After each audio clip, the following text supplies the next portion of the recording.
انہوں نے کس طریقے سے شرک کو لوگوں کے سامنے واضح کرتے ہوئے توحید کی دعوت دی تھی،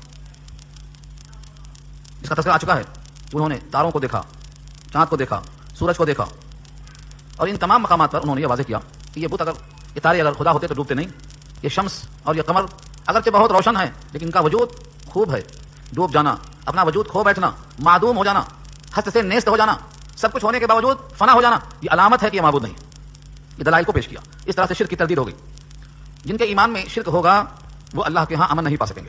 یہ گفتگو گزشتہ آیات میں تھی، الذین آمنوا ولم یلبسوا ایمانهم بظلم، ایمان جو لائے اور اپنے ایمان کو انہوں نے ظلم کے ساتھ خلط ملط نہیں کیا، اولئک لهم الامن وهم مهتدون، امن ان کو ہے، ہدایت یافتہ وہ ہیں۔ یہ ہیں اشارے ان کی طرف، اللہ اشارہ فرماتے ہیں وتلک حجتنا، اور یہ ہیں ہماری وہ حجتیں آتیناها ابراہیم، جو ابراہیم کو ہم نے دے رکھی ہیں۔ اگر یہاں سے کوئی رکو شروع کرے گا کہے گا وہ تلکا سے اشارہ بیت کی طرف ہے، وہ حجتیں، اس سے مراد کون سی ہیں؟ یہ اوپر کی تمام دلیلیں۔ حجت کہتے ہیں وہ دلیل کہ جس کو سن کر مخاطب ماننے پہ مجبور ہو جائے، اس کو حجت کہا جاتا ہے، اسی کا نام بینہ بھی ہے۔ اب یہاں سے 17 نبیوں کا نام آئے گا، اور ہر نبی یا تو ابراہیم کے اصل میں ہوں گے یا ان کی فرع میں ہوں گے، یعنی ابراہیم یا تو ان کی نسل میں ہوں گے یا یہ انبیاء ابراہیم کی نسل میں ہوں گے، یا پھر ان کے دائیں بائیں، جیسے بھانجا دایاں بایاں ہوتا ہے، بھانجوں میں شمار حضرت لوط علیہ السلام کا ہوتا ہے، وہ نسب میں نہیں آتے، بھانجے ہیں وہ۔ اس طرح سے کئی پیغمبروں کا نام آئے گا 17۔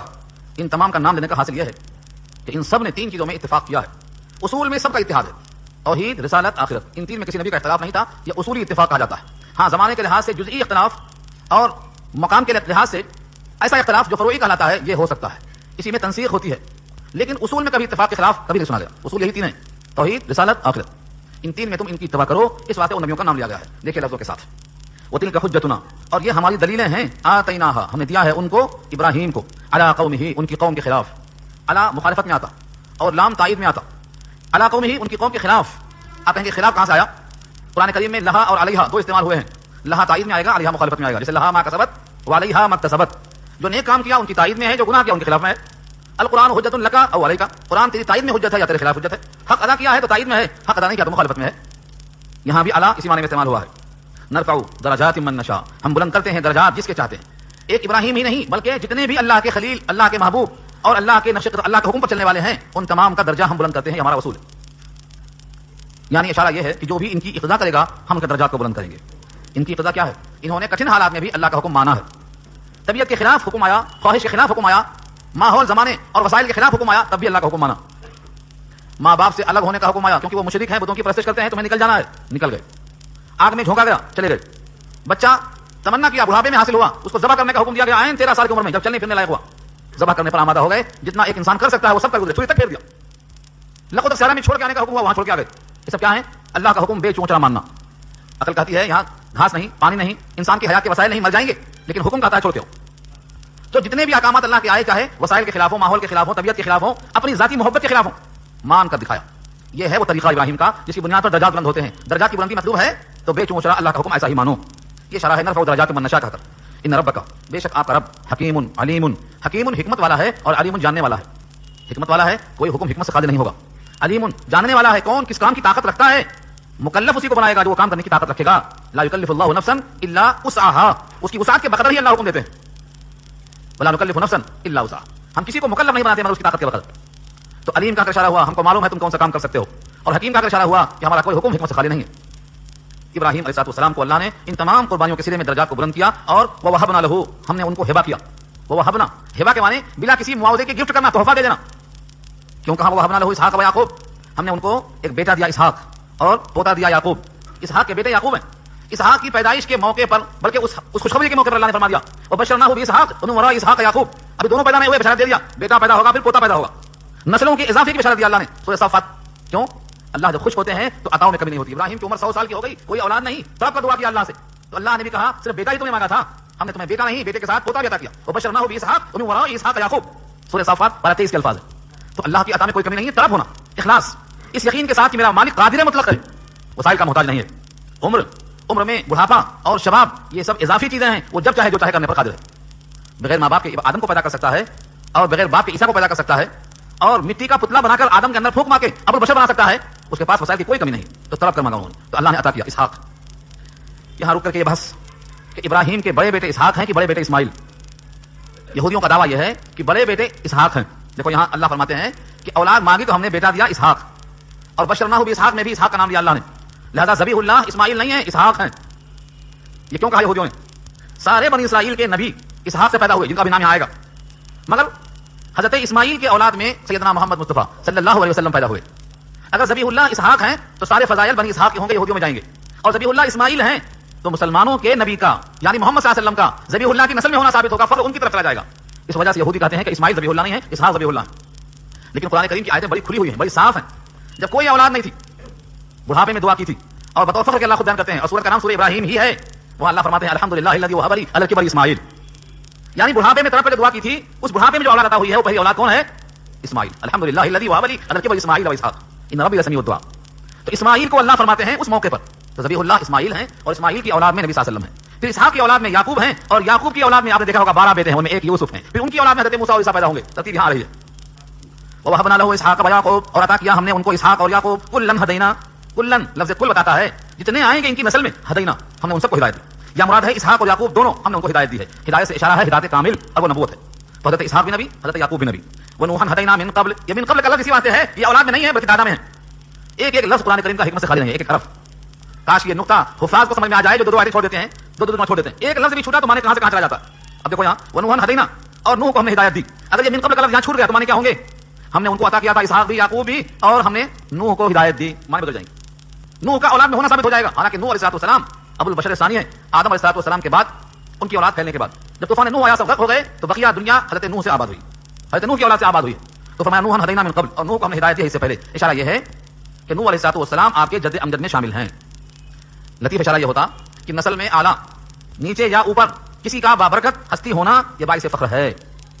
اگر کسی کی نسل میں کوئی بابرکت شخصیت پیدا ہوتی ہے تو یہ باعث فخر ہے۔ نبی صلی اللہ علیہ وسلم بڑے فخر سے کہتے تھے جدی ابراہیم، میرے دادا ابراہیم ہیں، یعنی میں ان کی نسل میں سے ہوں، کیونکہ خاندانی اخلاق، خاندانی اوصاف، ذہنی ارتقاء، فکر کا ترفع اور بلندی اور سوچ میں بڑا اونچا نکھار یہ سب خاندانی ہوتا ہے۔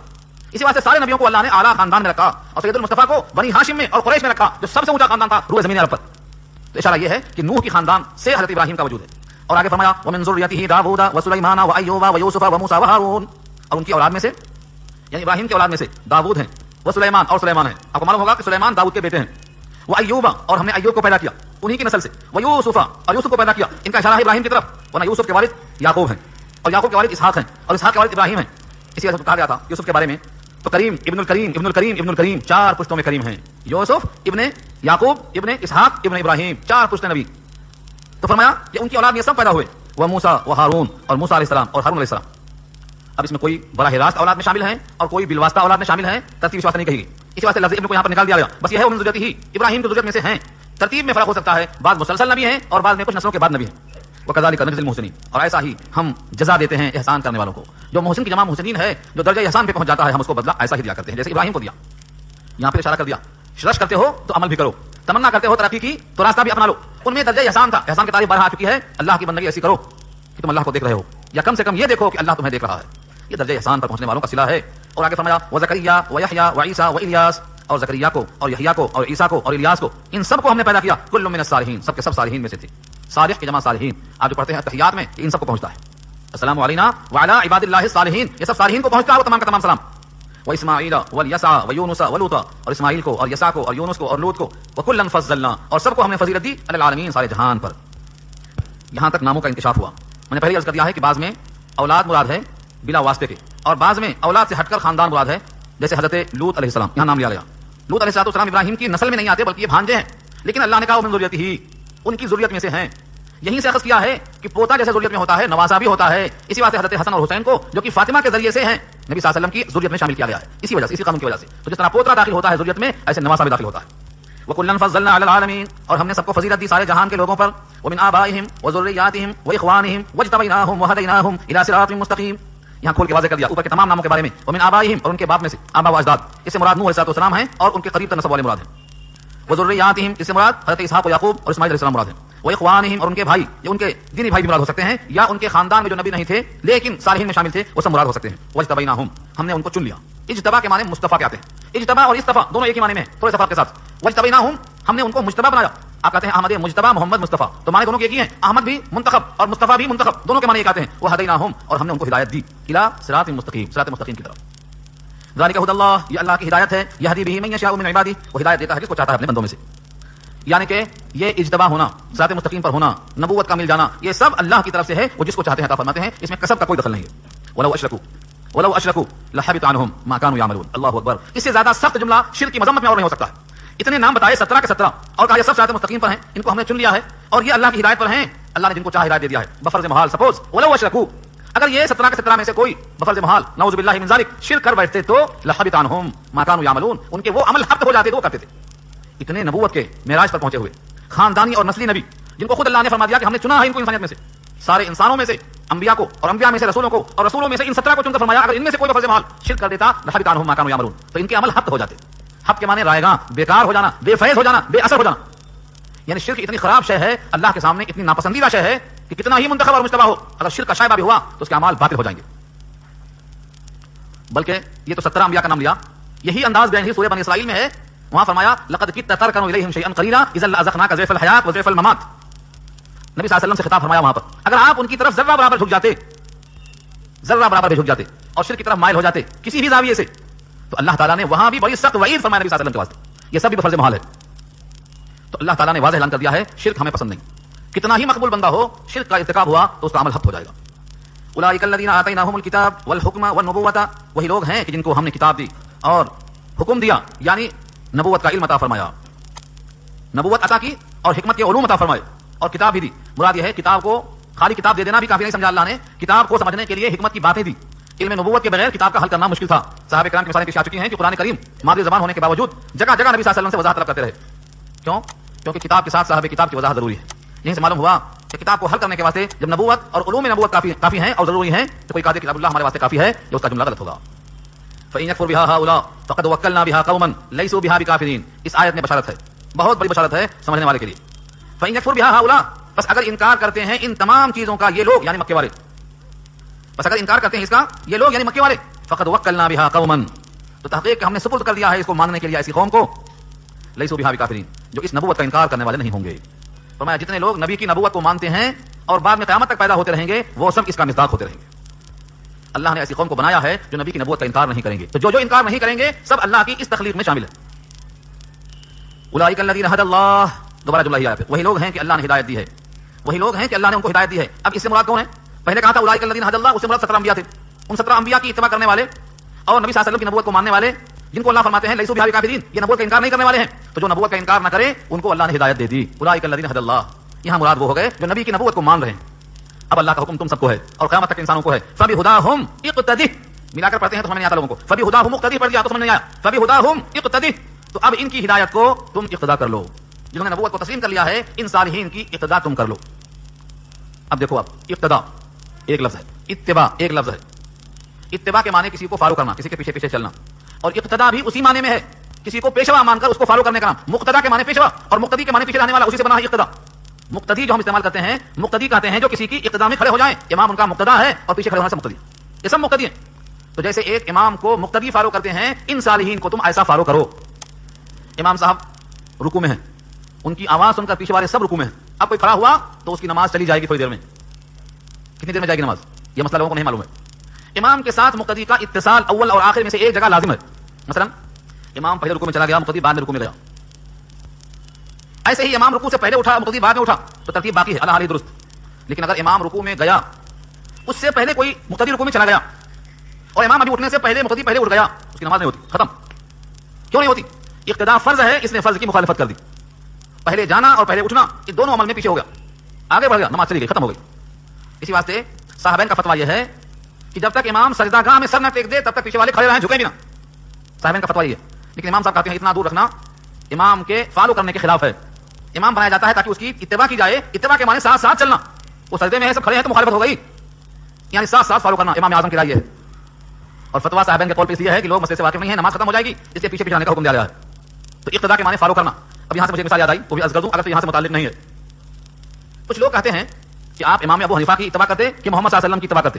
یہ سوال بیسک غلط ہے, یہ سوال ہی غلط ہے. اس کی مثال میں یہی امام اور مقتدی کی دینا چاہتا ہوں. امام صاحب نماز پڑھ رہے ہیں اور لائٹ نہیں ہے, مائک نہیں ہے, کیا کریں گے؟ کہیں گے ایک مکبر یہاں کھڑا کرو, ایک مکبر وہاں کھڑا کرو. جگہ جگہ مکبر کھڑا کر دیا جائے گا.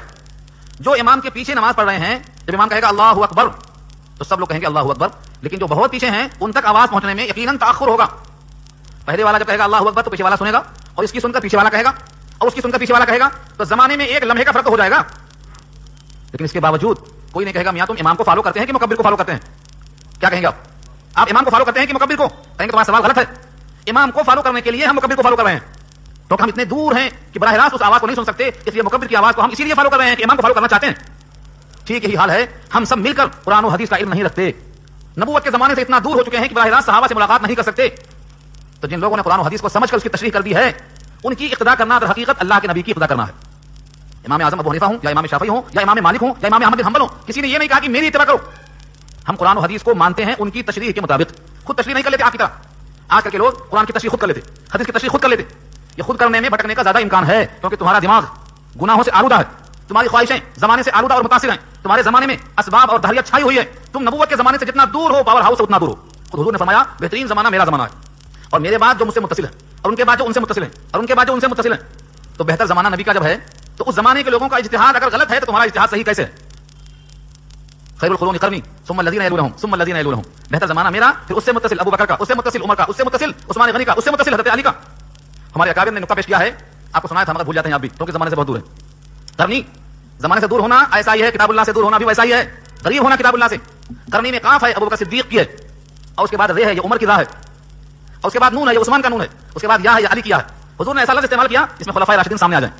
یہ چاروں زمانوں کو کہا کہ 30 سالہ زمانہ بہترین زمانہ ہے. یہ لفظ اقتدا کو سمجھانا چاہتا ہوں میں. اقتدی, ان کی اقتدا کرو. کیسے کرو گے؟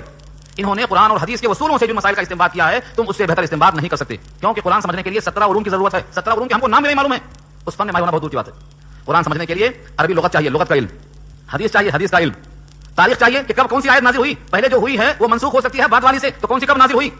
علم صرف کا, علم نحو کا, انصاب کا علم ہونا چاہیے. قرآن کریم کی آیتوں کو سمجھنے کے لیے یہ تمام علوم جو بتائے گئے ہیں, 17 کے نام بتاؤں تو 17 منٹ کم سے کم جائے گا آپ کا, اور یاد نہیں رہے گا, راستے بھول جائیں گے. تو قرآن کریم کو سمجھ کر اور حدیث کو اس میں انتباہ کر کے مسائل کا استخراج کرنا کوئی آسان کام نہیں ہے. ہر کس و ناقص کی بات نہیں ہے. ایک حدیث لے کے پہنچ جاتے ہیں, دیکھو یہ حدیث ہے, بابا یہ حدیث ہے, یہ تو بتاؤ کہ اس حدیث کا ترجمہ تمہیں عربی میں کرنا آتا؟ اردو کی حدیث لے کے پھرتے, اردو کی حدیث لے کے پھرنے سے کام نہیں چلتا. ایک ہی چیپٹر میں 100 حدیثیں ہیں, تم ایک کو لے کے پھرتے ہیں. 99 میں کیا لکھا ہے کس کو بتائیے, کون معلوم؟ خود امام بخاری کہتے ہیں مجھے 1 لاکھ حدیثیں آتی ہیں, ان میں سے میں نے 4000 جمع کیا بخاری میں. 96 کہاں گئی؟ مسند امام احمد میں 40000 حدیثوں کا مجموعہ ہے, کس نے دیکھا کھول کے اس کو؟ تو ایک حدیث دکھانے والے صحیح نہیں ہو سکتے. جنہوں نے تمام حدیثوں کا ذخیرہ سامنے رکھ کر اجتہاد کیا ہے, ان تمام کی اقتدا کرو. یہ اللہ کا لفظ ہے یہاں, فبہداہم اقتدی, آیت نمبر 91 ہے, یاد کر لینا اس کو. لیکن داعی کے واسطے اللہ نے حکم دیا ہے, قل کہہ دو لا اسألکم علیہ اجرا, میں تم سے اس پر کوئی معاوضہ نہیں چاہتا. اجر کے معنی اجرت.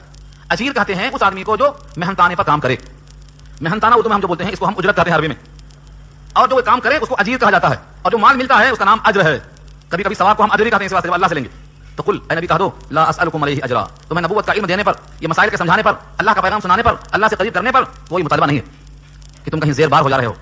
اللہ نے ایک مقام پہ کہا ہے اگر ان سے کچھ مالی مطالبہ ہوتا فہم مغرمون, تو بیچارے مقروض ہو جاتے. ایک ایک حدیث کی قیمت, ایک ایک آیت کی قیمت, ایسی آیتیں جن سے آدمی کو ایمان حاصل ہو اور دائمی جہنم سے بچ جائے, دائمی جنت مل جائے, اللہ کی رضا مل جائے, کوئی قیمت کیا دے سکتا ہے؟ ایسی ایسی آیتیں, اس پر کوئی محنتانہ نہیں ہے, اس کا اجر اللہ عطا فرمائیں گے. میں نے ایک مثال دی ہے, آئینہ اندھا آدمی نہیں خرید سکتا. کیوں؟ کیونکہ اندھے آدمی کو پتا نہیں کہ آئینے میں خوبی کیا ہے, وہ اس سے فائدہ اٹھانے پر قادر نہیں ہے, بے فیض ہے اس کے واسطے. تو دنیا کے سارے انسان مل کر بھی نبوت پر اجر دینا چاہیں تو نہیں دے سکتے. اس کا اجر وہی دے گا جو اس نبوت کے علوم سے اور اس کے بلندیوں سے واقف ہے, اور وہ اللہ کی ذات ہے. ان ہوا الا ذکر للعالمین, نہیں ہے وہ مگر نصیحت سارے جہان کے لیے, نہیں ہے وہ مگر یاد دہانی سارے جہان کے لیے. تبلیغ قرآن پر کوئی معاوضہ نہیں چاہتا. یہ قرآن تو صریح اور یاد دہانی ہے سارے جہان کے واسطے. اب یہاں کو اگر یہ بحث چھیڑنا چاہے کہ قرآن کریم کی تعلیم پر اجرت لینا کیسا ہے, نیا سوال نہیں ہوگا, سوال پرانا ہوگا مگر بے محل ہوگا. یہاں نبی سے کہلوایا گیا ہے کہ نبوت پہنچانے پر میں تم سے اجر نہیں چاہتا, کیونکہ نبی جب پہنچائیں گے تو وہ نبوت پہنچا رہے ہیں, اور جب دوسرا آدمی پہنچائے گا تو نبوت نہیں پہنچا رہا ہے, اب قرآن کی آیتیں پہنچا رہا ہے. اور قرآن کریم کی آیتیں پہنچانے میں 2 باتیں ہیں. ایک تو یہ ہے تلاوت ہو یا تعلیم ہو, کتاب کا پہنچانا 2 شکلوں میں ہے.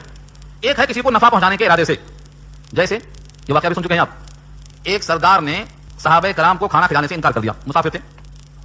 اب اس زمانے میں اگر گاؤں والے کھانا نہ کھلائیں تو کہاں کھائے؟ آج ہی دیکھ لو, ایک جماعت اگر جائے کسی گاؤں میں کھیلے میں, اور وہاں مسلمانوں میں سے کوئی کہے ہم کھانا نہیں کھلائیں گے, تو کھانا کہاں کھائیں گے؟ ہوتے تو نہیں, وہاں بھوکے مرنا پڑے گا. اسی واسطے کہا گیا ہے کہ مہمان کی ضیافت لازم. ان لوگوں نے کھانا نہیں کھلائیں گے, کھانا نہ کھلانا بہت معیوب تھا لیکن نہیں کھلایا انہوں نے. اللہ کی طرف سے ایسا انتظام ہوا کہ اس قبیلے کے سردار کو بچھو نے کاٹ لیا. بعد میں بچھو کہا, بعد میں سانپ کہا, اللہ ہمیں اتنا معلوم ہے کہ کاٹ لیا, ڈس لیا. سانپ نے کاٹا ہو یا بچھو نے, دونوں اللہ کے مخلوق ہیں, دونوں کو حکم خدا ہے, ڈس لیا, تڑپ رہا ہے. سارا علاج کر لیا, سب لوگ جمع ہو گئے, کچھ فائدہ نہیں ہوا. اسی نے کہا شاید وہ اللہ والے آئے ہیں, ذرا بلا کے لاؤ, شاید کسی کے پاس کچھ ہو. ابو سعید خدری رضی اللہ تعالیٰ عنہ پوروں کے سردار تھے, قافلے کے امیر تھے. ان کو بلایا گیا اور وہاں پہنچنے کے بعد انہوں نے کہا ٹھیک ہے, یہاں کھانا نہیں کھلائے نا, فری میں علاج نہیں کرتا ہوں. اب تو قرآن نہیں پہنچا رہا ہوں, تو علاج کر رہا ہوں. اچھی طرح فرق کر لو, اب تو علاج کر رہا ہوں اور فری میں نہیں کرتا علاج, تمہیں کھانا نہیں کھلایا. اور یہی واقعہ سامنے رکھو, یاد آئے گا حضرت موسیٰ نے دیوار کو سیدھی کیا تھا, وہاں بھی کھانا نہیں کھلایا تھا لوگوں نے. تو خضر نے کہا تھا موسیٰ دیوار کو سیدھی کر دیا ان کی. موسیٰ نے اعتراض کیا تھا خضر سے, موسیٰ نے اعتراض کیا خضر سے کہ دیوار سیدھی کر دیا آپ نے اور کھانا نہیں کھایا ان لوگوں نے، لو شئت لاتخذت علیہا اجرا، چاہتے تو ان سے محنت نہ مانگتے دیوار سیدھی کرنے کا. تو کیا ہوا؟ 30 بکریاں طے ہوئیں، 30 بکریاں. اس کے بعد ان کے پیروں پر پانی اور نمک لیتے گئے اور پانی پڑھ کر سورہ فاتحہ پھونکتے گئے، اور جہاں گزن پہنچی تھی وہاں وہ پانی ڈالتے گئے. تھوڑی دیر میں ایسا چنگا ہو گیا جیسے کچھ کاٹا ہی نہیں، ایک دم ٹھیک ہو گیا. اس کے بعد 30 بکریاں لیا اور چلے آئے.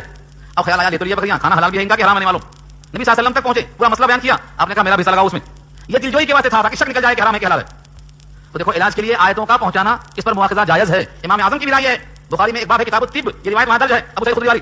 وہاں لکھا ہے کہ اجرت لینا جائز ہے نبی صلی اللہ علیہ وسلم کے اس عمل کی وجہ سے، بطور علاج کیا جائے تو. اور یہی روایت آئی ہے کتاب الطب کے بعد پھونک اور جھاڑ کے بیان میں، وہاں لکھا ہے کہ اجرت لینا جائز ہے لیکن دھندا بنانا جائز نہیں ہے.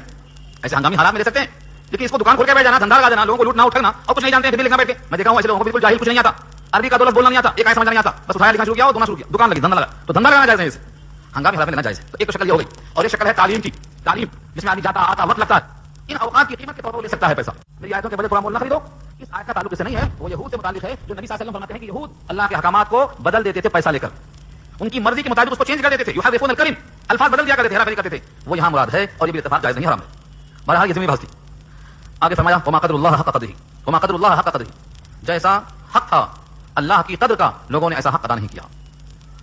وما قدر اللہ حق قدرہ اذ قالوا ما انزل اللہ علی بشر من شیء، یہ ہے تو ریزن ساتھ جیسا اللہ کا حق تھا قدر کرنے کا لوگوں نے ایسی قدر نہیں کی، جبکہ انہوں نے کہہ دیا زبان سے ایسی بےہودہ بات. کیا کہہ دیا؟ ما انزل اللہ علی بشر من شیء، اللہ نے کسی بشر پر کوئی چیز نازل نہیں کی. اب مطلب کیا ہوا؟ آدم سے لے کر اب تک کوئی نبی نہیں آیا، کوئی کتاب نہیں آئی، کوئی قانون نہیں آیا. گویا اللہ کے وجود کا انکار کر دیا. اللہ نے کتاب کو بھیجا، نبیوں پر نازل کی، اور کسی نے کہہ دیا کہ اللہ نے کوئی کتاب کسی بشر پر نازل نہیں کی. تو کیا مطلب ہوا؟ نبوت کا انکار ہوا، رسولوں کا انکار ہوا، تمام کتابوں کا انکار ہوا، اور جس اللہ نے ضرورت سمجھ کر نہیں بھیجا تھا اس اللہ کے اس پیغام کا انکار ہوا. تو قدر ہوئی اللہ کی ناقدری ہوئی. اسی واسطے اس آیت کی تشریح میں لکھا ہے اس زمانے کے تمام یہودی بھی ناراض ہو گئے اور اس پوپ کو وہاں سے معطل کر دیا گیا، جیسے آج کا پوپ معافی مانگتا پھر رہا ہے. ایسا ہی اس زمانے میں ہوا تھا. اس آیت کے نزول کے موقع پر یہ آیت نازل ہوئی، اس بارے میں کہا دیا ما انزل اللہ علی بشر من شیء، کسی بشر پر اللہ نے کوئی کتاب نازل نہیں کی، کہا تو دیا دھڑلے سے. لیکن اس کے بعد کیا ہوگا؟ اس سے پوچھا گیا، اس سے ذرا پوچھ کر بتاؤ کہ تم جو کتاب لیے پھرتے ہو ہاتھوں میں، تورات کا نسخہ، یہ کس نے نازل کیا؟ اب منہ بند. کیونکہ تورات کا نازل کرنے والا جب اللہ ہے تو تمہارا یہ جملہ کہنا کہ اللہ نے کسی بشر پر کوئی کتاب نازل نہیں کی، جھوٹ ہو گیا. اس کا نام بینہ ہے، اسی کا نام حجت ہے. چپ ہو گئے. اس بنیاد پر اس زمانے کے تمام یہودیوں نے اس یہودی عالم کو معطل کر دیا، اس کے منصب سے ہٹا دیا گیا، اس کو خفت ہو گئی ان کی. اور خفت ہو جاتی ہے اگر آدمی جذبات میں آ کے جواب دے، سوچ سمجھ کر نہ بولے. تو آج کے بہت سے علماء سے بھی غلطی ہو جاتی ہے. تو حکم یہ ہے کہ آدمی سوچے، پانی پینا چھان کر اور باتیں بولنا جان کر. ہمارے پاس سب مفتی بیٹھے ہیں، جس کو دیکھو جو چاہتا دیتا. حکم نہیں دینے کا، زبان سے سوچنا ہم کیا بولنا چاہ رہے ہیں، اس کے پیچھے کیا دلیل ہے، کیا ریفرنس ہے، کیا ثبوت ہے، ہم نے یہ بات کس سے لی ہے، اس کا ماخذ کیا ہے. اس کے بغیر زبان چلانا چاہیے. تو کہا تو دیا انہوں نے. عجیب و غریب واقعات آتے ہیں. اس آیت سے متعلق نہیں ہے مگر تجربات میں ذاتی کئی ایک ہیں جو ملتے جلتے ہیں. اس سے ایک مطلب مباحثہ چل رہا تھا امام کے پیچھے سورہ فاتحہ پڑھنا چاہیے کہ نہیں پڑھنا چاہیے. تجربتاً سنا رہا ہوں تاکہ آپ بھی دیکھیں ایسا ہوتا ہے. امام صاحب قرات پڑھ رہے ہیں، یہی قرات مقتدیوں کے لیے کافی ہے، تو سورہ فاتحہ بھی کافی ہے. سورہ فاتحہ پڑھیں اور قرات نہ پڑھیں، یہ فرق کیوں کر دیا آپ نے؟ قرآن نے تو کہا ہے وَإِذَا قُرِئَ الْقُرْآنُ فَاسْتَمِعُوا لَهُ، جو قرآن پڑھا جائے تو سنو، چپ رہو.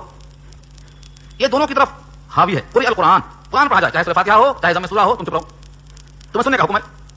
ایک صاحب غصے میں آ کے بولے، جذبات میں، غیر مخلص صاحب تھے، انہوں نے یہ کہا دیا کہ یہاں تو قرآن پڑھا جائے تو چپ ہونے کا حکم ہے، ہم تو سورہ فاتحہ کی بات کر رہے ہیں. میں نے کہا اس کا مطلب یہ ہوا کہ سورہ فاتحہ قرآن میں شامل نہیں ہے. انہوں نے کہا شامل نہیں ہے تو الگ ہے. کہا دلیل؟ کہا کھول کر دیکھو، سورہ بقرہ سے الگ ہے اور پہلا رکوع شروع کیا ہے وَلَهُمْ عَذَابٌ عَظِيمٌ پر سورہ بقرہ میں. لہذا وہ نہ سورہ بقرہ کا جز ہے نہ پہلے پارے کا جز ہے، تو مقدمہ ہیڈنگ ہے وہ. یہ کیا ہے؟ قرآن سے الگ کر دیا انہوں نے، حالانکہ 114 سورتوں میں سورہ فاتحہ شامل ہے، الگ نہیں ہو سکتی وہ. تو یہ جذبات کی بات ہے. جذبات میں ایسی بات کہا گئی کہ ان کے لوگوں نے ہی اٹھا دیا ان کو محفل سے، تم چلے جانا سے. تو کیا ہوا؟ جذبات میں کوئی بات نہیں کہنا، دین سے متعلق خاص سمجھ کے سوچ کے، نہیں آتی ہے تو چپ ہونا بہتر. تو اس یہودی نے کہا دیا تھا کہ اللہ نے کسی بشر پر کوئی چیز نازل نہیں کی. اس جملے کو اللہ نے اتنا سخت بیان کیا ہے کہ اس آدمی نے گویا اللہ کی قدر نہیں کی، کیونکہ اس کے جملے سے نبوت کا انکار، رسالت کا انکار، رسولوں کا انکار، اللہ کے پیغام کا انکار. گویا اللہ نے سارے دنیا میں انسانوں کو یوں ہی چھوڑ دیا ہے بھیڑ بکری کی طرح، کچھ بھی کر لو کچھ بھی کھا لو. یہ تو اللہ پہ الزام ہو جائے گا سیدھا. اب اس کے بعد جواب الزامی آیا. قل کہہ دو من انزل الکتاب الذی جاء به موسی، کہہ دو کون ہے وہ جس نے اتارا ہے کتاب جس کو موسیٰ لے کر آئے. جاء به موسیٰ، کون سی کتاب ہے وہ؟ اب اس کا نام بعد میں آ رہا ہے. موسیٰ جو کتاب لائے ہیں اسے کس نے نازل کیا؟ اب کوئی جواب نہیں. پھر کہتے ہیں نورن، وہ کتاب سراپا نور ہے، وہدی للناس، اور سراپا ہدایت ہے لوگوں کے واسطے. لیکن تمہارا کیا حال ہے؟ تجعلونہ قراطیس، قراطیس قرطاس کی جمع ہے، اور قرطاس کہتے ہیں ایک کاغذ کو. یہ کاغذ ایک کیا ہے؟ یہ قرطاس ہے. الگ کر دیا جائے تو یہ قرطاس ہے، اور کئی کاغذ ایسے ہو جائیں تو وہ قراطیس ہیں. تم نے بائنڈنگ کے بجائے ایک جلد میں رکھنے کے بجائے ٹکڑے ٹکڑے کر کے رکھا ہے. کبھی یہ کاغذ نکالتے، کبھی وہ کاغذ نکالتے، کبھی وہ دکھاتے، کبھی یہ دکھاتے. ہمارے استاد سناتے تھے مطلب بچپن میں، ایک صاحب کو کچھ یاد نہیں تھا، حافظہ کمزور تھا، تو سب لکھ کے رکھا تھا. جب کوئی آ کے بولتا السلام علیکم تو ٹھہرو بولتے، اب پٹا ڈھونڈ کے نکالتے تو جن کے پچا ہاتھ میں آنے، ہاں وعلیکم السلام. تو اس طریقے سے یہود کا یہ حال تھا کہ ہر آنے والے کو چیک کرتے تھے. اچھا آنے والے کا سوال یہ ہے آدمی کیسا ہے، پیسہ ہے نہیں کے پاس، کھیت والا ہے کہ مال والا ہے، کیسی پارٹی آئی ہے، اس کے حساب سے وہ کاغذ نکالتے، مسئلہ کو بیان کر دیتے. یہ ہے قراطیس. قراطیس کے معنی کاغذ کو اوراق پہ رکھا تھا. توراق کا یہ حال کر رکھا تھا ان لوگوں نے. ایک معنوں میں اللہ کی طرف سے یہ تھپڑ ہے کہ تم تو کتاب کا انکار کرتے ہو، حالانکہ وہ کتاب سراپا نور ہے، سراپا ہدایت ہے، لیکن تمہارا اس کے ساتھ سلوک یہ ہے کہ تم نے اسے ٹکڑوں میں الگ الگ کر رکھا ہے. تبدونھا، اس کو ظاہر کرتے ہو، وتخفون کثیرا، اور بہت اچھا چھپا کے رکھتے ہو. کیوں چھپاتے ہو؟ چھپانے کی شکل تو یہ ہے کہ کاغذ ہی کو چھپا لیا جائے، اور یہ شکل یہ ہے کہ آدمی کو دکھاتے ہوئے اس پر ہاتھ رکھ کر چھپا لیا جائے. پیچھے قصہ آ چکا ہے نساء کے حوالے سے. ایک یہودی اور یہودیہ کا زنا کا جرم ثابت ہو گیا. اب سنسار کرنا چاہیے، لیکن لے کے نبی کے پاس آئے. کہاں فیصلہ کر دیا جائے؟ کہاں فیصلہ میں کر دوں کتاب اللہ کے مطابق؟ تمہاری کتاب میں کیا ہے؟ ہماری کتاب میں تو کچھ نہیں ہے، دونوں کے چہروں پر کالک لگاؤ، گدھے بٹھاؤ، پھراؤ، چھوڑ دو. یہ ہے ہماری کتاب میں. عبداللہ بن سلام مسلمان ہو چکے تھے، فرمایا تورات منگائی جائے. تورات آئی، انہوں نے کھول کر دکھایا، دیکھو یہ ہے سزا اور یہ ہے جرم، اور ہاتھ رکھ لیا جہاں پر سنسار کا لفظ تھا. عبداللہ بن سلام نے کہا کم وقت تو جھوٹا ہے، ہاتھ کو ہٹا. دیکھا تو وہاں سنسار کی سزا متعین تھی. تو چھپانے کی شکل یہ بھی ہوا کرتی تھی جس کا ذکر سورہ نساء میں آ چکا ہے پیچھے. تو فرمایا کہ تم اس کتاب کے ٹکڑے کر کے رکھے تھے، چھپاتے تھے اس کو بہتوں کو اور ظاہر کرتے تھے حصے کو. وعلمتم ما لم تعلموا انتم ولا آباؤکم، اور تم سکھلائے گئے اس کتاب کے ذریعے سے کہ نہیں سکھلائے گئے تم اور تمہارے آبا و اجداد. اتنا تم پہ اللہ کا انعام ہوا، اس کتاب سے تم مالا مال ہوئے، چودھری بن گئے. پورے مدینے میں یہودیوں کو لوگ مقتدا سمجھتے تھے پیشوا، اسی علم کی وجہ سے. تمہاری چودھراہٹ اسی کتاب کا طفیل ہے. اب بولو وہ کتاب کتنے نازل کی تھی؟ اب منہ بند، کچھ جواب نہیں. اللہ فرماتے ہیں یہ جواب نہیں دیں گے. قل اللہ، آپ بھی جواب میں کہہ دو اللہ نے نازل کی ہے. اور تمہارا یہ دعویٰ کہ کسی بشر پر کوئی کتاب نہیں آئی جھوٹا ثابت ہو گیا. ثم ذرهم فی خوضهم یلعبون، پھر چھوڑ دو ان کو اپنی بے ہودگی کے اندر پڑے رہیں، کھیلتے رہیں. خوض کے معنی آتے ہیں، غور و خوض اردو میں استعمال ہے، خاض الماء سے نکلا ہے. خاض الماء کے معنی پانی کا زمین کی تہ میں اتر جانا. تو غور و خوض کے معنی پوری فکر کے ساتھ مسئلے میں سوچنا، اسلام کے خلاف، قرآن کے خلاف، نبی کے خلاف سوچنے کو غور و خوض کہا جاتا ہے. اردو کا نہیں عربی کا. تو انہوں نے کہا کیا؟ اسلام کے خلاف لگے ہوئے. اللہ فرماتے ہیں یلعبون، کھیل کر رہے ہیں، لہو و لعب کر رہے ہیں، بے ہودگی کر رہے ہیں. چھوڑ دو ان کو کہ اپنے غور و خوض میں، اپنے اسی آواگوئی کے اندر کھیلتے رہیں، پڑے رہیں. اب سمجھ آیا کہ اللہ نے لوگوں کی قدر نہیں کی. اس کا مطلب یہ کہ جو اللہ نے پیغام بھیجا تھا اس کی نفی کر دی، اس کتاب کو ٹکڑے کر دیے، اس کتاب سے نور و ہدایت حاصل کرنے کے بجائے کچھ چھپایا، کچھ دکھایا. اس کتاب سے جو علم حاصل کیا تھا اسے خوب دنیا بنایا، اور پھر اس کتاب کا انکار بھی کر دیا. یہ اللہ کی قدر ہے کہ نہ قدر ہے؟ مجھے بتاؤ اس میں کون سا جرم ہے جو ہم نہیں کر رہے ہیں؟